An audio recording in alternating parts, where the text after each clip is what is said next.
CPM এর সাংগঠনিক শক্তি বৃদ্ধির লক্ষ্যে বুধবার ত্রিপুরা রাজ্য মৎস্যজীবী ইউনিয়নের 11তম তেলিয়ামুড়া মহকুমা কমিটির সম্মেলন অনুষ্ঠিত হয়। এই উপলক্ষে এদিন সিপিআইএম তেলিয়ামুড়া মহকুমা অফিসের হলঘরে অনুষ্ঠিত হয় এই সম্মেলন। সম্মেলনের মূল কাজ শুরু হওয়ার আগে সংগঠনের পতাকা উত্তোলন করা হয়। উক্ত সম্মেলনে প্রধান বক্তা হিসেবে উপস্থিত ছিলেন ত্রিপুরা রাজ্য মৎস্যজীবী ইউনিয়নের রাজ্য সম্পাদক সুধন দাস। এছাড়া উপস্থিত ছিলেন সংগঠনের রাজ্য নেতৃত্ব মনীন্দ্র চন্দ্র দাস, সিপিআইএম রাজ্য কমিটির অন্যতম সদস্য হেমন্ত কুমার জমাতিয়া, সিপিআইএম তেলিয়ামুড়া মহকুমা সম্পাদক সুভাষ নাথ সহ অন্যান্যরা। সম্মেলন শেষে পুরনো কমিটি ভেঙে ৪৫ জনের নতুন মহকুমা কমিটি গঠিত হয়। সর্বসম্মতিক্রমে নতুন কমিটির সম্পাদক এবং সভাপতি হিসেবে নির্বাচিত করা হয় যথাক্রমে জহর দাস ও অমূল্য দাসকে। Bureau report R A. ধর্মনগর। সেখান থেকে মৎস্যজীবী ইউনিয়ন করার সিদ্ধান্ত। তারপরে ৭৮ সালে প্রথম এই চিলড্রেন পার্ক তখন ছিল, সেখানে সম্মেলনের মধ্যে দিয়ে মৎস্যজীবী ইউনিয়ন গড়ে ওঠে। এই মৎস্যজীবী ইউনিয়নের যে দাবি ছিল জলাশয় আমাদের হাতে দিতে হবে, সেই দাবিকে মেনে কোঅপারেটিভের হাতে জলাশয় তুলে দিলে প্রথম 10 বছর।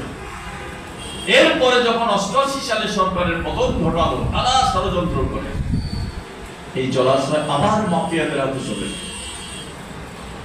৯৩ সালে আবার বামফ্রন্ট এলো, এই জলাশয় ফিরিয়ে এনে আবার মৎস্যজীবীদের হাতে দিতে অনেক সময় লাগলো। আমরা অনেক লড়াই করতে হয়েছে, মৎস্যজীবী ইউনিয়ন, মৎস্যজীবী সমন্বয় সমিতি দীর্ঘ লড়াই করতে হয়েছে, তারপরে আবার সেই জলাশয় ফিরিয়ে দিচ্ছে। কিন্তু তার মধ্যে কেন্দ্রীয় সরকার সিদ্ধান্ত নিয়েছে নগর পঞ্চায়েত তাদের নিজস্ব ইনকাম বৃদ্ধি করতে হবে, তাদের যে সম্পদগুলি আছে সেগুলি থেকে ইনকাম বৃদ্ধি করতে হবে। কিভাবে বৃদ্ধি করবে? তো নিজস্ব সম্পদ আছে জলাশয়, সেই জলাশয়গুলিকে লিজ দিতে হবে। যারা বেশি দামে লিজ দেবে তাদের কাছে লিজ দিয়ে বেশি ইনকাম করতে হবে। পৌরসভা পঞ্চায়েত তাদেরকে প্রেসার সৃষ্টি করলো। তার বিরুদ্ধে লড়াই করে আমরা কিন্তু মৎস্যজীবীদের হাতে জলাশয় রেখেছিলাম। আজকে জলাশয় কোথায়? সেই সমবায়গুলি কোথায়? সমবায়ের নির্বাচন হয় না, কোনো হিসাব নাই। তথাকথিত বিজেপির নেতাদের হাতে এখন এই কোঅপারেটিভ। আমাদের সময়ে কোঅপারেটিভ গুলিতে বেশ কিছু টাকা পয়সা তারা জমিয়েছিল। এক একটা কোঅপারেটিভে ৫-৭ লাখ টাকা, ১০ লাখ টাকা তারা সেখানে সঞ্চয় করতে পেরেছিল। সেই টাকাগুলি শেষ করে দিচ্ছে এবং জলাশয় তাদের হাতে নেই। এখন জলাশয় জোরজার, জলাশয়টা সেই জায়গাতে চলে গেছে।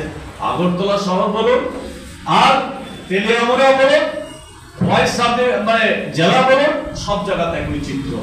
এই অবস্থা হচ্ছে জলাশয়। ডোমর জলাশয় আমাদের রাজ্যের সবচেয়ে বড় জলাশয়। এই জলাশয়ে ৭ থেকে ৭,৫০০ তফসিলি অংশের মানুষ, উপজাতি অংশের মানুষ মাছ ধরে জীবিকা নির্বাহ করে। এটা দীর্ঘদিন